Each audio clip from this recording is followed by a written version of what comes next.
உங்கள் favourite TV ஷோக்களை இனி miss பண்ண தேவையில்லை. ZEE5 இல் முற்றிலும் இலவசமாக காணுங்கள். இங்கேயும் எப்பொழுதும். ஏ தர்மலிங்க, அங்க என்னடா பண்ணிட்டு இருக்க?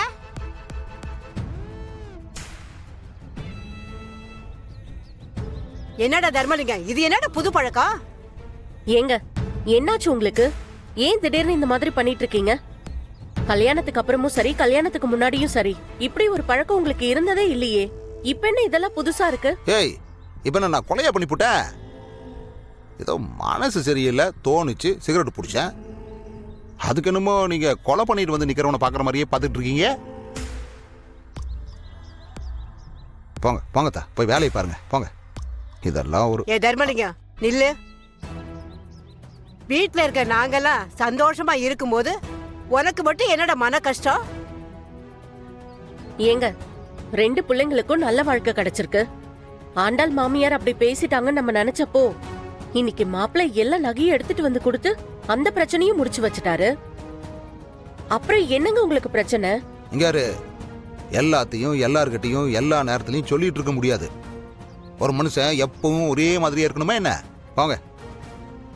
டே தர்மலிங்க, ஒரு ஆம்பளைக்கு கஷ்டம் வந்தா ஒண்ணு அவனை பெத்தவங்க கிட்ட சொல்லுவான், இல்லைன்னா அவனுக்காக பிறந்த அவன் பொண்டாட்டிகிட்ட சொல்லுவான்.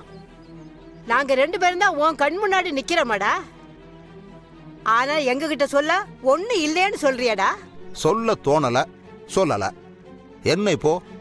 வேணாண்டா தர்மலிங்கம், நீ ஏன் இப்படி இருக்கேன்னு மத்தவங்களுக்கு வேணா தெரியாம இருக்கலாம், பெத்தவனா எனக்கு தெரியும்டா. எப்ப பாரு இதையே சொல்லிக்கிட்டு. நீ மாறிட்டேன்னு ஊரை வேணா ஏமாத்தலாம், ஆனா என்ன ஏமாத்த முடியாது. உனக்கு இன்னும் அழகர் மேல இருக்க கோபம் போகல. சும்மா வெளியில மாப்பிள்ளைன்னு நடிச்சிட்டு இருக்க. அதா அப்படிலாம் ஒண்ணு இல்ல. நீயே எதையும் கிளப்பி விட்டுட்டு இருக்காத. ஏங்க இங்க யாரும் கிளப்பிலாம் விடல. உங்க நடவடிக்கையெல்லாம் பார்க்கும்போது அப்படிதான் தெரியுது. நீங்க மாறவும் இல்ல, மாறவும் மாட்டீங்க. அவளை என்னடா முறைக்கிற? அவ உண்மைதானே சொல்றா. இந்த பாருடா, உன்னை பெத்தவளா ஒன்னே ஒன்னு சொல்ற. ஒரு வயசுக்கு மேல நமக்கு உலகம் நம்ம பிள்ளைங்க தான். அதுங்களுக்கு நடக்கிற நல்லது கெட்டதை பார்த்து நம்ம தான் சந்தோஷப்பட்டுக்கணும். தோளுக்கு மேல வளர்ந்துட்டா அதுங்க வாழ்க்கையை அதுங்களே பார்த்துக்கணும்னு விட்டுறணும். அதுங்க அவங்கவுங்க வாழ்க்கையை பார்த்துக்கும். அதை விட்டுட்டு அவங்க வண்டியை பிடிச்சி ஓட்டவும் கூடாது, அவங்க போற வழியில குறுக்க படுக்கவும் கூடாது. ஏத்தா, இப்ப என்ன நீ என் பொண்ணு வாழ்க்கைய நானே கெடுக்கிற மாதிரி பேசிட்டு இருக்கிற? நீ இல்ல இது மட்டும்தான் எனக்கு கஷ்டமா? இல்ல வெளியில வேற எந்த கஷ்டமும் இருக்காதா எனக்கு? சும்மா எதையாவது ஒண்ணு எங்கேயாவது முடிச்சு போட்டு வை. இந்த பஞ்சாயத்து ஆபீஸ்ல ஒரு பிரச்சனை, அது போட்டு மண்டையை உடைச்சுக்கிட்டு இருக்கு. அதுக்குள்ள 2 பேரும் முழங்காலுக்கும் மொட்டை தலைக்கும் முடிச்சு போட்டு எதையாவது ஒண்ணு சொல்லிக்கிட்டு இருங்க. நாங்க இவ்ளோ சொல்லியும் நீங்க எதையுமே ஒத்துக்க மாட்டீங்கல்ல? இங்க பாருங்க, நீங்க ஆண்டாள் புருஷனை எப்படி நினைக்கிறீங்கன்னு எனக்கு தெரியாது. ஆனா இந்த காலத்துல இப்படி ஒரு பையன் யாருக்குமே மாப்பிள்ளையே கிடைக்க மாட்டாரு. இதோ அத்தையை வச்சுட்டு தான் சொல்றேன்.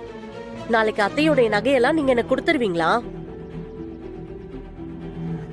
கட்டின பொண்டாட்டி அசிங்கப்படக்கூடாதுன்னு மொத்தத்தையும் தூக்கிட்டு வந்து கொடுத்திருக்காரு.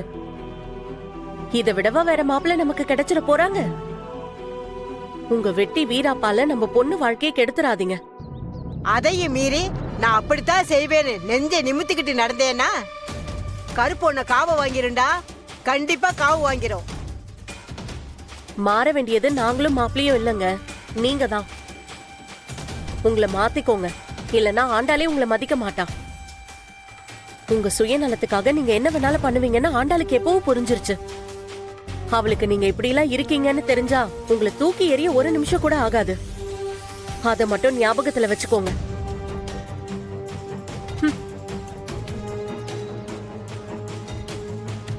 டேய் தர்மலிங்க, உன்னை இப்படி பார்க்க எனக்கு ரொம்ப கஷ்டமா இருக்கியா?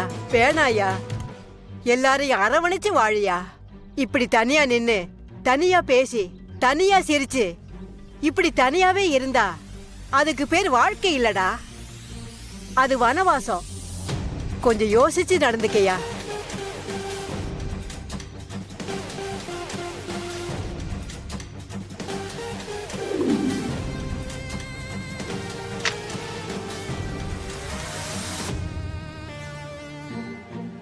என்ன பெத்தவே இல்ல, என்ன படைச்சவனே வந்து சொன்னாலும் என்ன நான் மாத்திக்க மாட்டேன். அந்த ஆதி பயலும் அழகர் பயலும் எனக்கு கொடுத்த காயத்தோட தழும்பு மறையாது.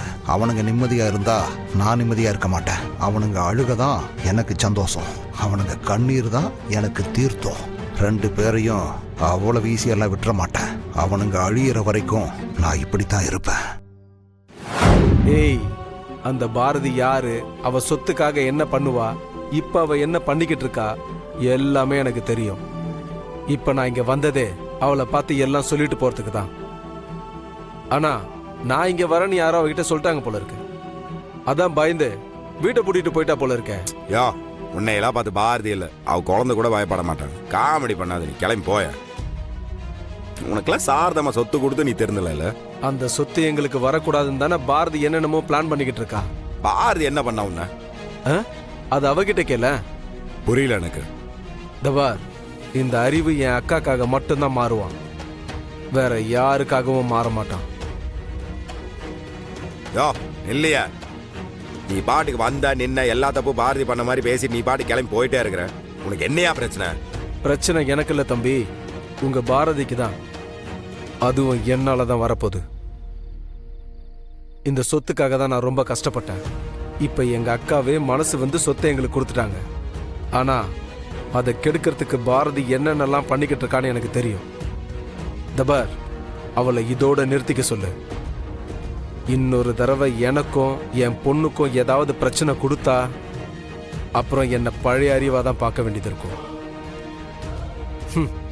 குறுக்க எங்க அக்கா வந்தாலும் சரி, எங்க அக்கா மகன் ஆதி வந்தாலும் சரி, யாரை பத்தியும் யோசிக்க மாட்டேன்.